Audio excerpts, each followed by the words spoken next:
The mystery of Amelia Earhart's disappearance. What really happened? Amelia Earhart's disappearance on July 2, 1937, remains one of aviation's most enduring mysteries.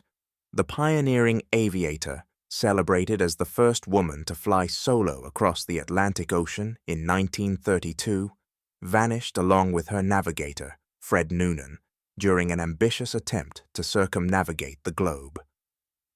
Their last known departure was from New Guinea, bound for Howland Island, a tiny speck in the Pacific Ocean, roughly 2,550 miles away, where they intended to refuel. Despite extensive search efforts, no definitive trace of Earhart, Noonan, or their Lockheed Electra 10E has ever been confirmed, fueling decades of speculation and investigation. Earhart and Noonan took off from Oakland, California, on June 1, 1937, flying eastward in a twin-engine Lockheed Electra. By June 29th, they had completed 22,000 miles of their 29,000-mile journey, reaching Lae after stops across South America, Africa, and Asia. The leg to Howland Island was the most challenging, a 2,556-mile stretch over open ocean with minimal landmarks for navigation. Howland, a flat, 1.5-mile-long coral island, had a rudimentary airstrip and was supported by the U.S. Coast Guard cutter Itasca, stationed nearby to provide radio guidance and fuel. On July 2nd, Earhart and Noonan departed Lae at 10 a.m. local time. Their last confirmed radio transmission came at 8:43 a.m. Howland time, when Earhart reported to the Itasca. "We must be on you, but cannot see you, but gas is running low." Earlier messages indicated navigational difficulties, with overcast skies and intermittent radio issues complicating their efforts to locate the island. The Itasca received her signals, but couldn't establish two-way communication or provide a precise bearing due to equipment mismatches. Earhart's plane lacked the lower frequency receiver needed to use the ship's direction-finding signals. Her final message suggested she was flying north and south, likely searching for Howland before silence fell. The U.S. government launched an immediate and unprecedented search, costing $4 million, over $80 million today, and covering 250,000 square miles of ocean. The Itasca, joined by Navy ships and aircraft, scoured the area around Howland, but found no wreckage or survivors. The effort, involving 66 aircraft and 9 vessels, lasted until July 19, 1937, when it was called off.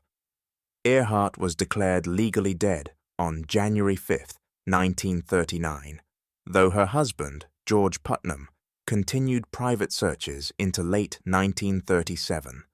The prevailing official view is that Earhart and Noonan ran out of fuel and crashed into the Pacific near Howland. The Itasca logged her, saying she had only 30 minutes of fuel left, and the vast ocean depth, up to 18,000 feet in the region, could explain the lack of wreckage. Recent efforts, like Deep Sea Vision's 2024 sonar discovery of a plane-shaped object 100 miles from Howland at 16,000 feet, bolster this idea, though confirmation is pending. The International Group for Historic Aircraft Recovery, TIGHAR, suggests the pair missed Howland, flew 350 miles southeast, and crash-landed on Nikumaroro, then Gardner Island, an uninhabited atoll. Artifacts found there, such as a woman's shoe, a sextant box, and 1930s-era cosmetics, hint at a castaway presence. Bones discovered in 1940, initially dismissed, were later reanalyzed in 2018 and deemed consistent with Earhart's build, though they've since been lost. Radio distress signals reported post-disappearance also align with this theory, though skeptics note no conclusive link to the Electra. Some speculate Earhart and Noonan were captured by the Japanese after landing in the Marshall Islands, possibly as spies. This stems from anecdotal claims by Saipan residents of seeing a female pilot in custody and a 2017 History Channel special citing a photo allegedly showing them on Jaluit Island. However, the photo's authenticity is disputed, and no hard evidence supports this narrative. Less credible theories include Earhart returning to the US under a new identity, e.g. as Irene Bolam, or crashing elsewhere, like New Britain. These lack substantiation and are widely dismissed.